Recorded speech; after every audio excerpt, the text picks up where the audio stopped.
Viernes 20 de diciembre de 2019, muy buenos días y bienvenidos a su programa Contacto Directo. Revisemos quiénes son hoy nuestros invitados. Estará con nosotros Ruth Arregui, superintendenta de bancos. Modernización del sistema financiero, baja tasa de bancarización, controles a cobros indebidos, el ingreso de la banca extranjera, un balance a la entidad que vigila los depósitos de la ciudadanía. También estará con nosotros Alfonso Oramas, columnista de diario El Universo. Las violentas protestas que recorrieron Chile, Colombia, Ecuador, entre otros países. ¿Un plan internacional desestabilizador de la izquierda o un mero descontento social? ¿Se podrían reactivar? Lo analizaremos.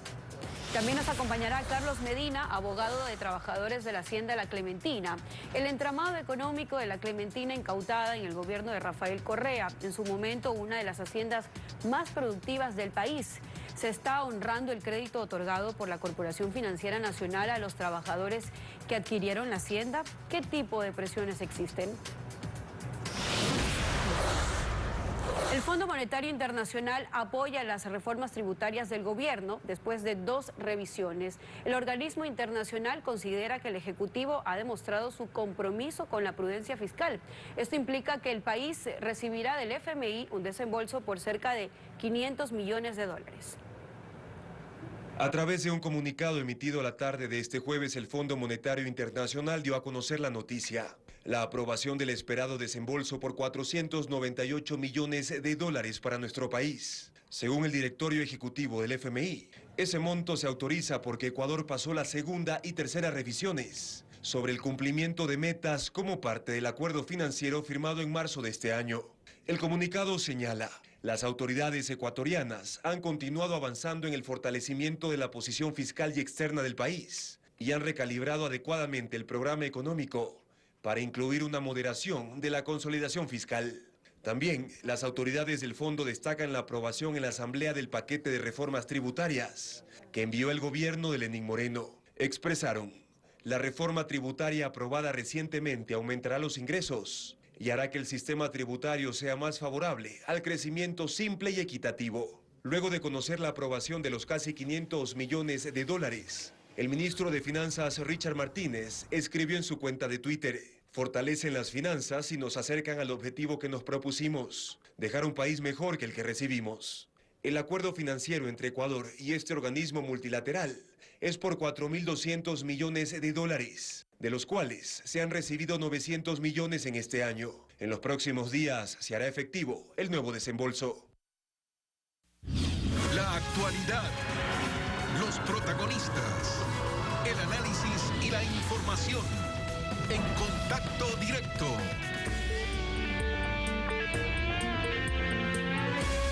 Lenin, ¿cómo estás? Muy buenos días. Buenos días, Samantha. Buenos días a todos quienes nos acompañan. El pasado 30 de abril fue posesionada como superintendenta de bancos la doctora Ruth Arregui. Han transcurrido casi 8 meses de su gestión, que será de 5 años. La ley de crecimiento económico, la de los 400 y pico de artículos que fue rechazada por la Asamblea, contemplaba reformas al Código Orgánico Monetario y Financiero y allí algunos cambios a los que se oponía la superintendencia. Pero lo importante es que ciertamente se requieren modificaciones para modernizar el sistema financiero ecuatoriano. ¿Y qué acciones están tomando para corregir esa debilidad? Se lo preguntamos a la doctora Arregui, que nos acompaña desde la capital de la República. Buenos días. Muy buenos días, Lenin, ¿cómo está? Qué gusto saludarle, qué gusto saludar también a la audiencia y a los televidentes de Coavisa. Muy rápidamente, en términos de su pregunta y en términos de que el tiempo en televisión es muy corto, comentarle, usted miró este gráfico en su momento cuando yo le había comentado que la Superintendencia de Bancos desarrolló 3 pilares para poder trabajar durante este periodo que me corresponde a mí como superintendente.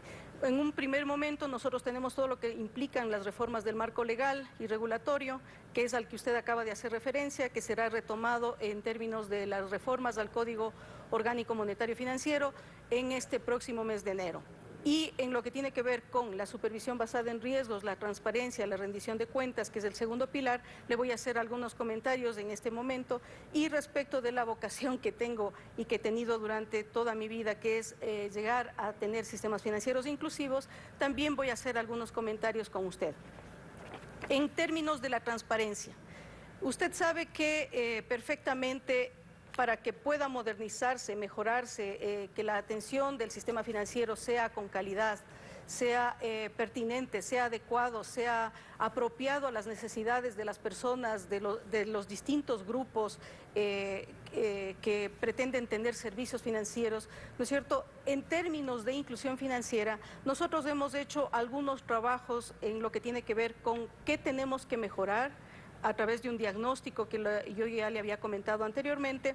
¿Y en qué tenemos que mejorar? Pues muy bien, tenemos ahora, hoy en día, una vinculación con la Fundación de Ciudadanía y Desarrollo para apoyar algunos temas que tienen que ver con el gobierno abierto en términos de transparencia, de educación y de participación ciudadana. También, ¿qué debemos fortalecer en educación financiera? Sobre todo en lo que tiene que ver en educación al ciudadano sobre productos y servicios financieros. Nosotros hemos insertado dentro de la página web de la Superintendencia como un procedimiento de mejores prácticas lo que es el botón de consulta.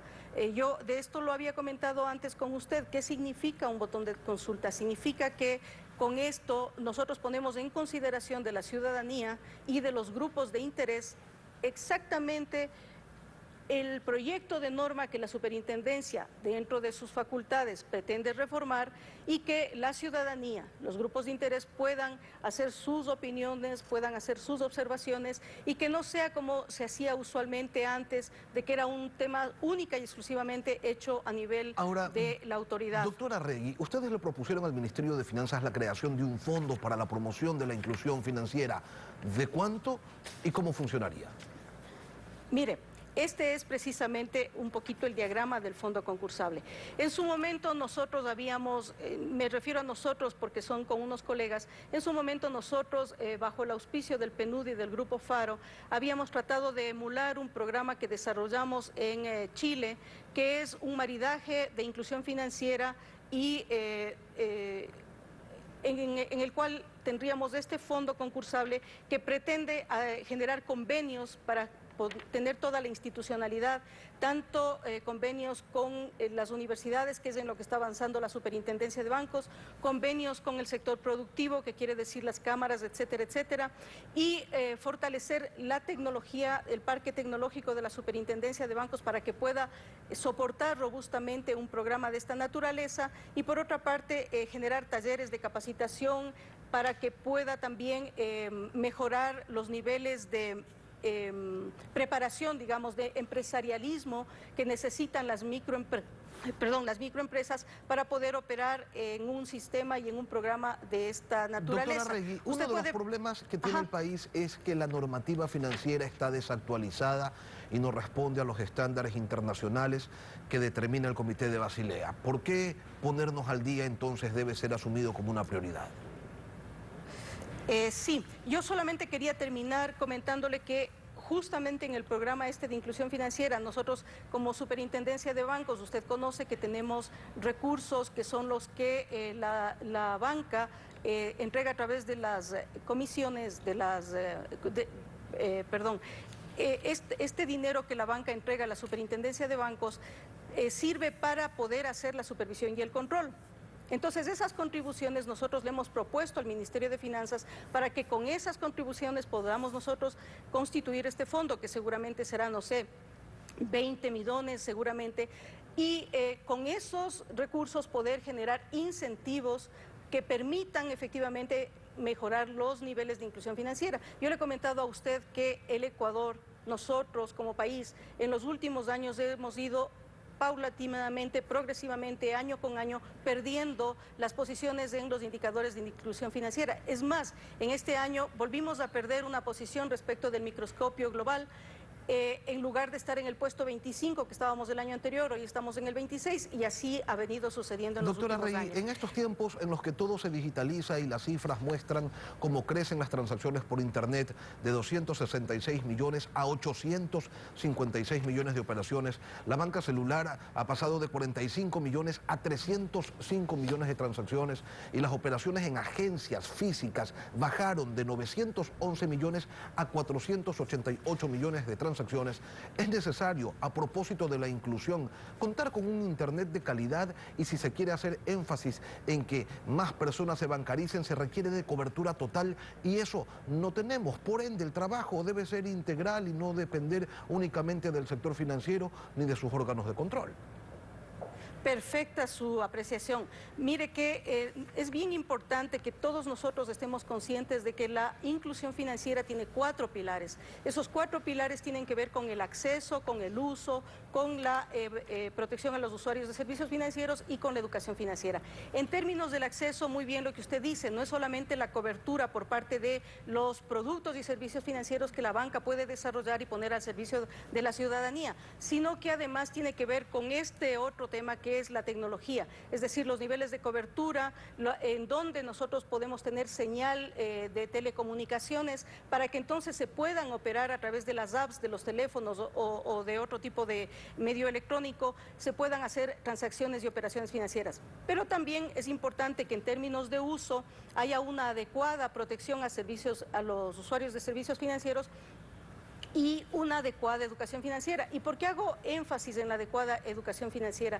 Porque mucho se habla de que hay que incentivar el crédito y se piensa que solamente con entregar créditos a las personas, con eso ya se cubren las necesidades de productos y servicios financieros y no es así. Lo que pasa, doctora Regui, es que hay un sector importante de la población que no confía en la banca, porque en ocasiones de la nada se le aparecen con cuentas alegres, con cobros no autorizados ni convenidos, con seguros que nadie contrató o de los que nunca se advirtió y que fueron incluidos por allí en la letra chica, con llamadas que prácticamente se constituyen en acoso para colocar sus productos o servicios. Y eso, ¿hasta cuándo el usuario va a tener que soportarlo? ¿Cuándo se lo va a regular? Mire, nosotros exactamente en la propuesta de reforma al Código Orgánico Monetario y Financiero, en su momento ya habíamos incluido algún tipo de regulación que va a mejorar, por supuesto, la protección a usuarios de servicios financieros, pero también los derechos que tienen que ejercer esos usuarios de servicios financieros y la ciudadanía en general en términos de la prestación de servicios del sector financiero. Esa propuesta está en este momento en consideración del Ejecutivo, de la Junta de Política y Regulación Monetaria, que es lo que nosotros hemos propuesto en el ámbito de la competencia de la Superintendencia de Bancos. Pero nuevamente le indico, es importante que la ciudadanía, que podamos llegar con programas robustos en términos de educación financiera, en términos de inclusión financiera. Los incentivos son los que no están adecuados, los incentivos son los que no han permitido mejorar esta inclusión financiera en el Ecuador, y con este programa que la Superintendencia de Bancos le ha propuesto al Ministerio de Economía y Finanzas, que además de sacrificando sus propios recursos de las contribuciones que hace la banca, pero que en el futuro eso va a ser una inversión, no un sacrificio, porque vamos a lograr realmente bajar los productos y servicios hacia la población que los requiere. Doctora Regui, la banca internacional sigue sin llegar al país. ¿Por qué?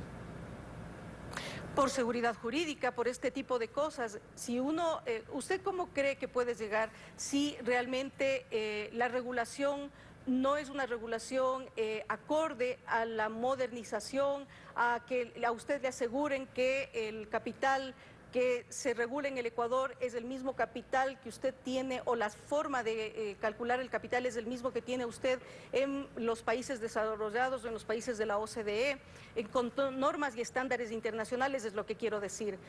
Si usted tiene regulaciones, por ejemplo, en el tratamiento de la clasificación de la cartera y la constitución de provisiones, de la misma manera que lo instruyen las mejores prácticas. Es decir, cuando usted tiene una cancha nivelada nacionalmente y que pretende nivelarse internacionalmente las operaciones que se hacen en otros países, en ese día usted va a tener banca internacional que va a venir y va a invertir en el Ecuador. Es más, nosotros hemos recibido ya la visita de algunos grupos financieros de otros países, no solamente de los consejeros económicos de países desarrollados, quiero decir, y ellos están absolutamente interesados en poder invertir, pero una vez que las reformas hayan sido hechas dentro del marco legal. Una última cosa, doctora Regui, el 2019 ha sido un año complicado en lo económico, pero la salud del sistema financiero no se ha visto afectada. Los depósitos han crecido. Sí han crecido los depósitos un poco un poco menos de lo que se esperaba, porque la actividad del sistema financiero es el fiel reflejo de la actividad de la política económica o de la macroeconomía del país. Entonces, en la medida en que hay contracción dentro de la economía, también existe un crecimiento menor dentro de lo que son el tema de depósitos que han sido perfectamente subsanados, digamos, o cubiertos por el sistema financiero a través de recursos que han venido en calidad de líneas de crédito al sistema financiero o también en calidad de inversiones desde el exterior. Eso ha permitido que efectivamente tengamos una adecuada actividad dentro del sistema financiero. También quiero decir, y ya lo he expresado antes, que el sistema financiero ecuatoriano se rige bajo estándares internacionales en términos de lo que es patrimonio técnico y lo que es liquidez. Entonces es un sistema sólido y es un sistema líquido, y hemos cuidado que también esté adecuadamente gestionado, sobre todo gestionado por sus riesgos y en un adecuado gobierno corporativo. Ruth, ahí cerramos el año y creo que es un año positivo. Ruth Arregui, superintendenta de bancos, gracias por venir a Contacto Directo. Gracias también, Lenín. Y tras la pausa, Alfonso Oramas, columnista de diario El Universo. Revisión a la marea de protestas violentas que recorrieron varios países de América Latina. ¿Podrían volver en 2020? Ya regresamos.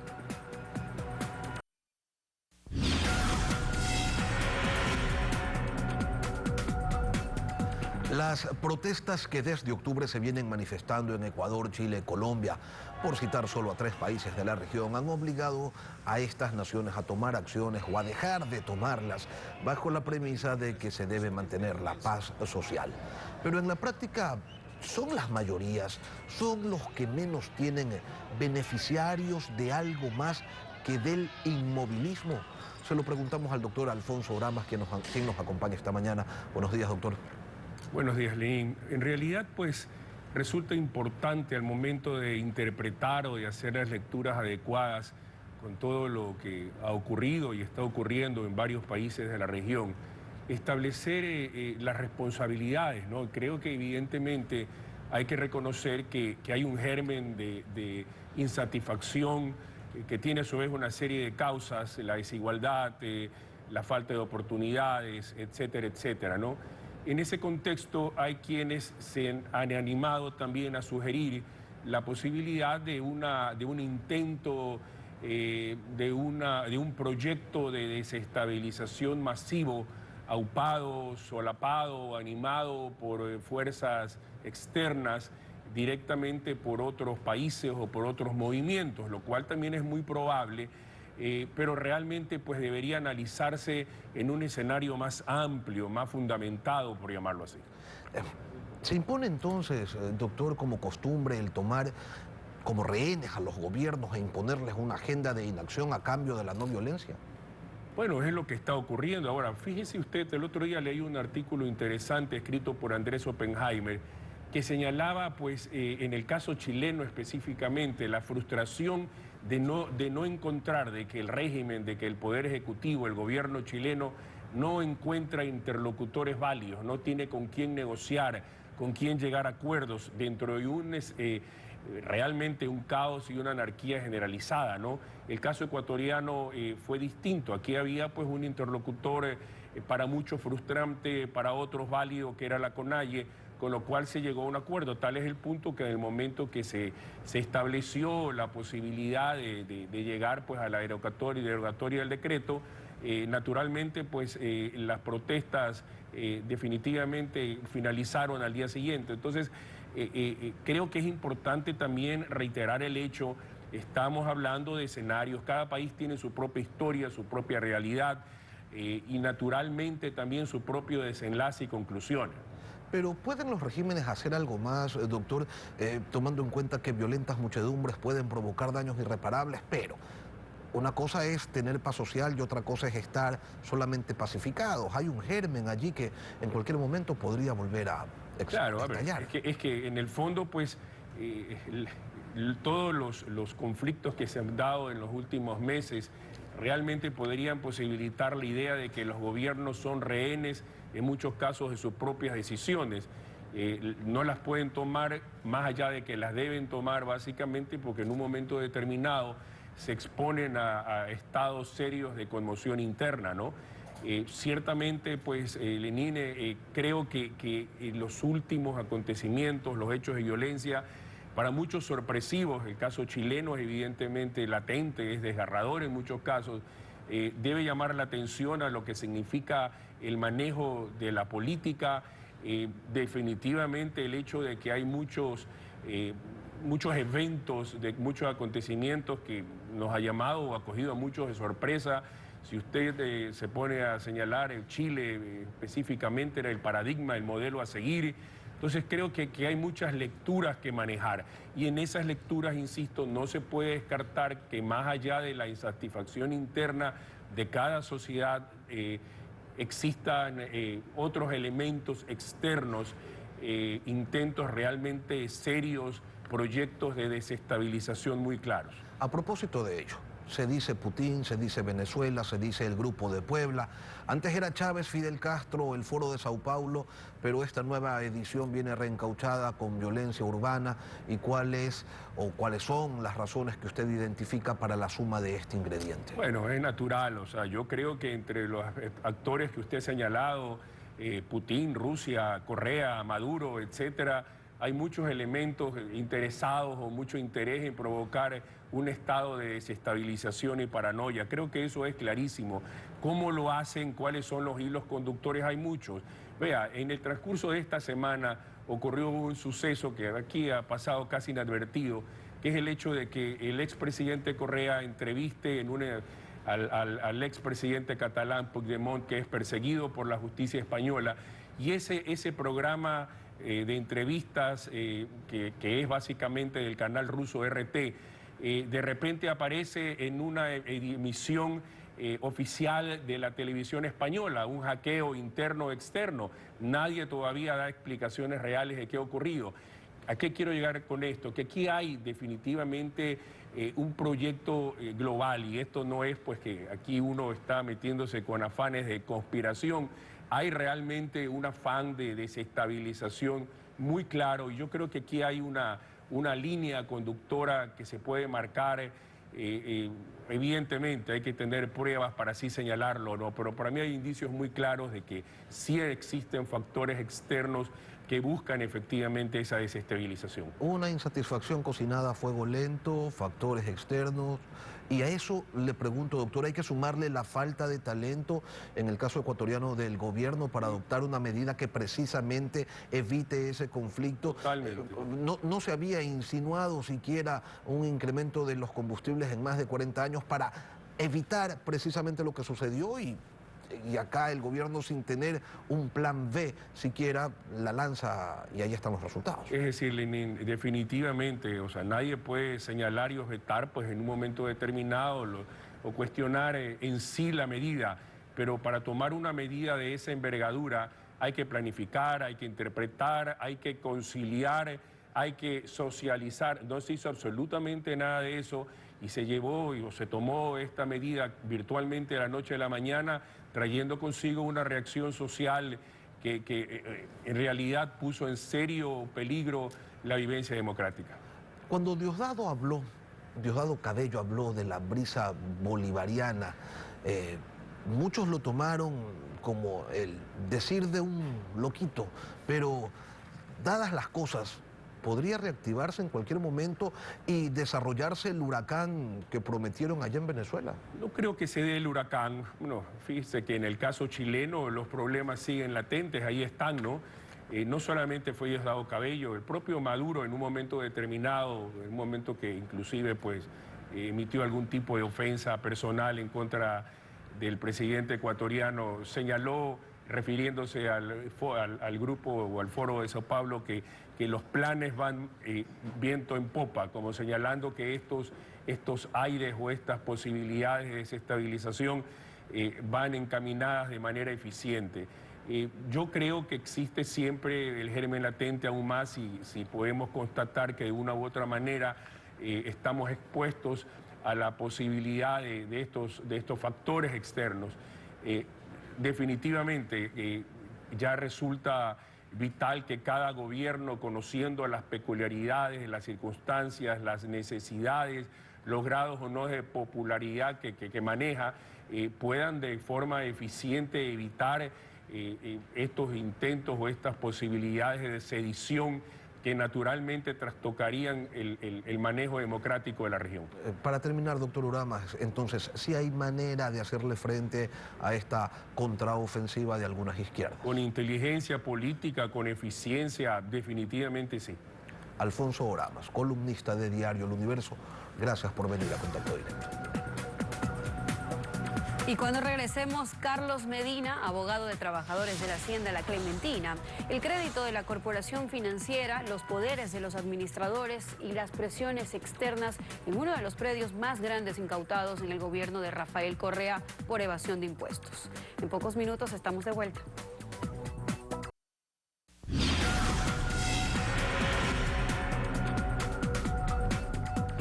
La Hacienda La Clementina tiene una larga historia de litigios. En el 2013 fue incautada luego de una larga batalla judicial al empresario Álvaro Novoa por evasión de impuestos y posteriormente la vendieron a una asociación de trabajadores en 78 millones de dólares.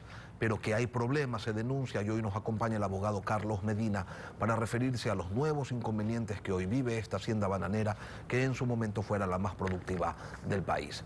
Le damos los buenos días a Carlos Medina y le preguntamos qué es lo que está pasando.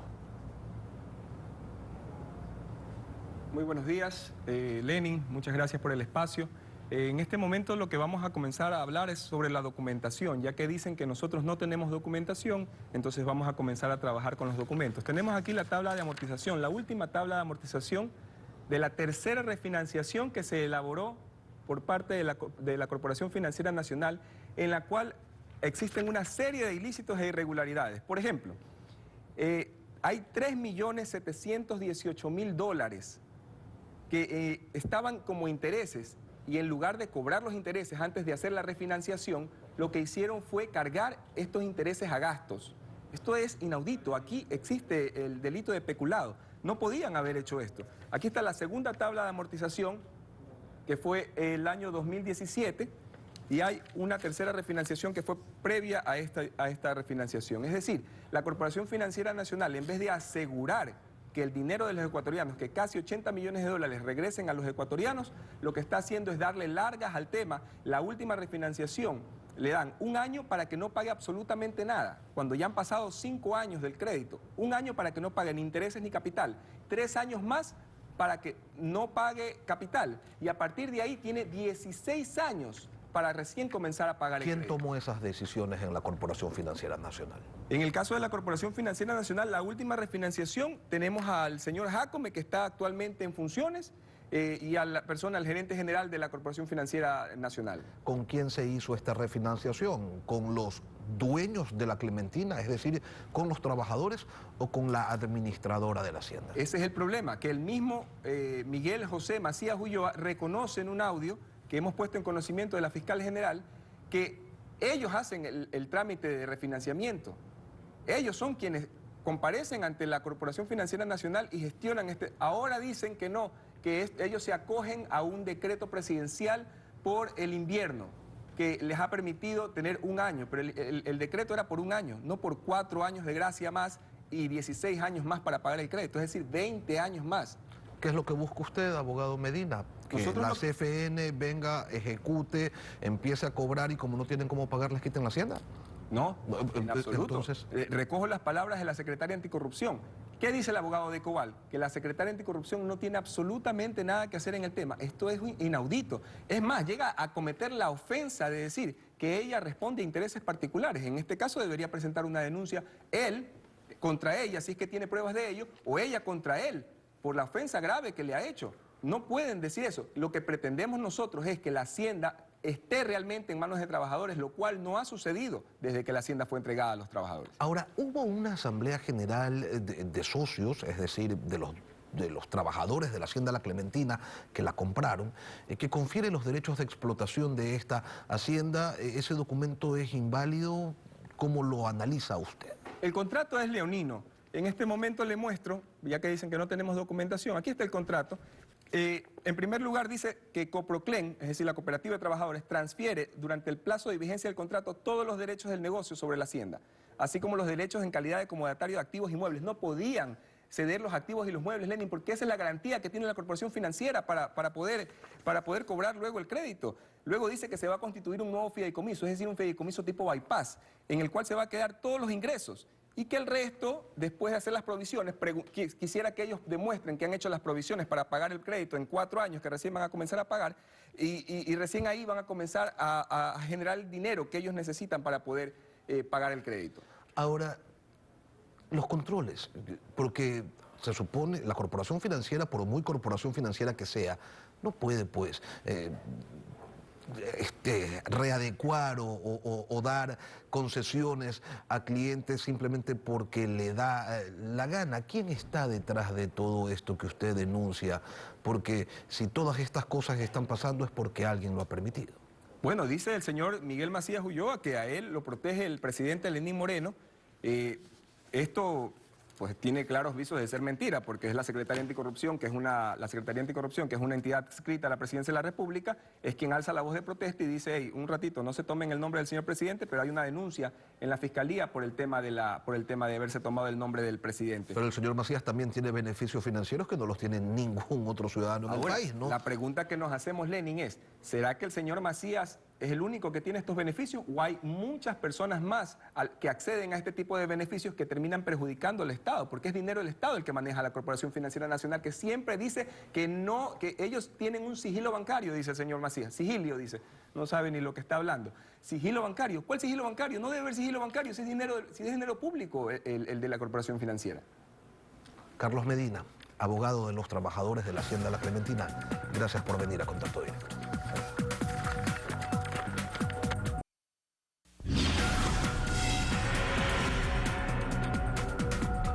7 de la mañana, 41 minutos. A 3 años y medio de prisión fue sentenciado el asesor financiero Frank Chatburn por el delito de lavado de activos. Chatburn, quien posee las nacionalidades ecuatoriana y estadounidense, fue un elemento clave en la trama de corrupción de Petroecuador para lavar el dinero de las coimas que se entregaron a funcionarios de esta empresa para asegurar contratos. El asesor financiero Frank Chatburn fue sentenciado a 3 años y medio de prisión por lavado de dinero y conspiración para ocultar recursos provenientes del pago de sobornos a funcionarios del gobierno ecuatoriano y de Petroecuador. Según la justicia estadounidense, a través de Chatburn se lavaron 3.5 millones de dólares. Estuvo en esta actividad por 5 años, incluso cuando en Ecuador ya se habían iniciado investigaciones por el pago de sobornos, tratando de ocultar las ganancias corruptas de sus clientes. Lo hizo a través de compañías ficticias panameñas y del sistema financiero suizo de Islas Caimán, Curazao y Estados Unidos. Esto con 2 funcionarios de Petroecuador. También facilitó el lavado del pago de un soborno de otro funcionario del gobierno, quien recibió una coima de Odebrecht. Chatburn admitió ante la Corte haber hecho fraude también en el manejo de las finanzas de sus clientes, al tomar recursos de unos para pagar las inversiones de otros. Por estos trabajos ganó $870.000. La Fiscalía estadounidense buscaba una sentencia de 9 años de prisión, pero finalmente la Corte decidió solo imponer 3 años y medio. Pero Chatburn no es sino el último de los sentenciados en Estados Unidos por la trama de corrupción de Petroecuador, que en nuestro país no se investiga. La condena al asesor financiero se suma a la de Marcelo Reyes López, exfuncionario de Petroecuador, quien fue sentenciado a 53 meses de prisión. Él recibió coimas y lavó entre 1.5 y 3.5 millones de dólares. También Arturo Escobar Domínguez, ex asesor de Petroecuador, fue sentenciado a 48 meses de prisión por haber recibido 1.9 millones de dólares en sobornos. José Luis de la Paz Román, ex contratista de Petroecuador, tiene una sentencia de 36 meses por pagar 8.25 millones de dólares en coimas. Juan Andrés Vaquerizo Escobar, ex contratista de Petroecuador, debe cumplir 36 meses de prisión por pagar 1.72 millones de dólares en sobornos. Todo esto dentro del sistema judicial de Estados Unidos. Bien, y con esta información despedimos Contacto Directo. Como siempre, gracias por acompañarnos. Nos vemos el próximo viernes, amigos de Lenin. Y yo los acompañaré la próxima semana también, desde el día lunes. Un buen fin de semana para todos.